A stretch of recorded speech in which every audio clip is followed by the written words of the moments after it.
Hi my friends, it's Mr. Wedge, and today for art we're going to do a little project kind of inspired by Paul Klee, but we're going to use colored Sharpies and rubbing alcohol, which we don't usually do. But the first thing we need to do is just draw a little picture of something that inspires us. We're going to make it kind of abstract. It could be animals, it could be people, whatever you have in mind, but keep it poetic. We want to use lines and shapes, and I'm going to start with a pencil. So first thing I'm going to do is write my name on the back and your class code. Flip it over. This is a smaller piece of drawing paper, but I'm just going to kind of use my imagination right now.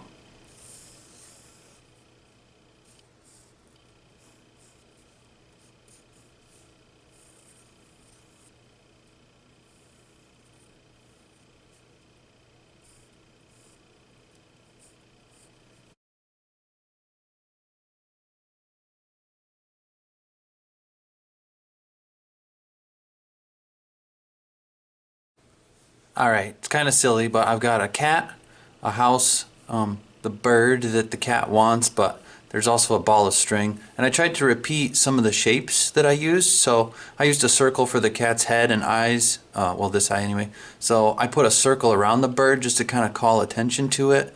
I kind of repeated it for the sun. I connected some straight lines in the background just to kind of split it up into shapes. So you could do that. You can just, if you use a line, you can kind of extend it through the picture like that, just to kind of divide it up, because it's really just a composition that we're making, you know what I mean? It's not, we're not trying to make something that looks like the real thing. And then for the ball of string that he should be playing with instead, I kind of repeated the circle that I used, and this curved line for the tail, I just kind of used something similar. Now I'm going to color it in, and I'm going to use colored Sharpies for this, so that'd be the next step. And color it in however you feel.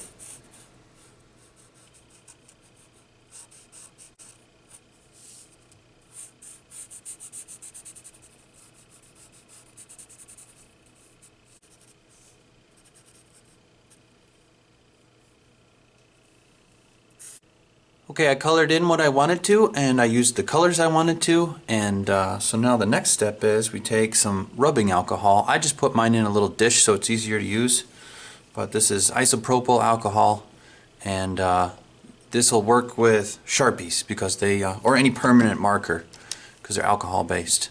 That's what makes them permanent. So if you're going to do this with magic markers, you just use water for this part, but here we go. I'm not going to put this everywhere, but I'm just going to take a plastic spoon and just kind of move it around and make some drips and puddles wherever I feel like. And I don't know how this is going to look when I'm done, but I'm just going to leave it to dry. And I want to make sure that I leave some parts where I didn't drip.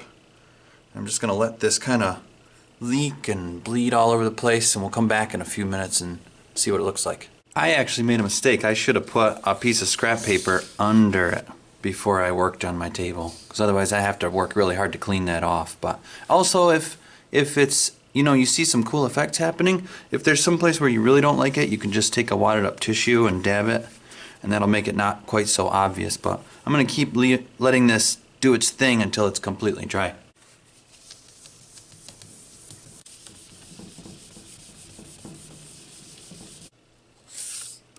Silly Mr. Wedge. Alright, well, the alcohol is all dry, and so now I'm going to put a border around the whole thing, and I'm just using a plain black Sharpie with this, and then I'm going to go look for all my pencil lines and try to outline them again so I can see them.